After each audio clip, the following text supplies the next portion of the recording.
আল্লাহ রাব্বুল আলামিন বললেন উতলু মা উহিয়া ইলাইকা মিনাল কিতাবি ওয়া আকিমিস সালাহ। আল্লাহ তাআলা স্বয়ং মুহাম্মদ সাল্লাল্লাহু আলাইহি সাল্লামকে বললেন উতলু মা উহিয়া ইলাইকা মিনাল কিতাব, আপনার উপর আমি যে কিতাব যে কোরআনে কারীম আমি আপনার উপরে অবতীর্ণ করেছি, যে ওহীর মাধ্যমে আমি অবতীর্ণ করেছি, এই কালামুল্লাহ শরীফ আপনি তেলাওয়াত করুন। আল্লাহ রাসূলকে বলছেন ওয়ারাতিলিল কুরআনা তারতিলা।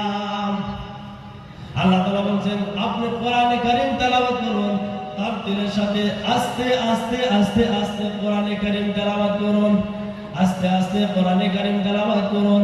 আল্লাহ তাআলা অন্য জায়গায় বলছেন ফাকরাউ মা তায়াসসারা মিনাল কুরআন।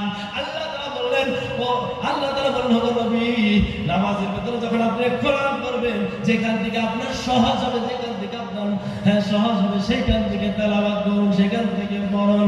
আমার বন্ধুরা, আমার ভাইরা ভালোভাবে খেয়াল করবেন। সূরা ফাতিরের ভিতরে বলছেন ইন্নাল্লাযীনা ইয়াতলুনা কিতাবাল্লাহি ওয়া আকামুস সালাতা ওয়া আনফাকু মিম্মা রাযাকনাহুম সিররাও ওয়া আলানিয়াতান তিজারাতান লান তাবুর। আল্লাহ তাআলা বলেন নিশ্চয়ই যারা কালামুল্লাহ শরীফ তেলাওয়াত করলো এবং এমনকি আবার নামাজ কায়েম করলো, আমি যে তাকে রিজিক দান করেছি, সেই রিজিক থেকে সিররা ওয়া আলানিয়াতান, সে গোপনে গোপনে গোপনে সাদকা করলো, সে প্রকাশ্যে প্রকাশ্যে সাদকা করলো। আল্লাহ তাআলা বলেন ইয়ারজুনা তিজারাতান লান তাবুর, তারা এমন একটা ব্যবসার আশাবাদী, এমন একটা ব্যবসার আশাবাদী করে যে ব্যবসার ভিতরে কোনোদিন লোকসান হবে না।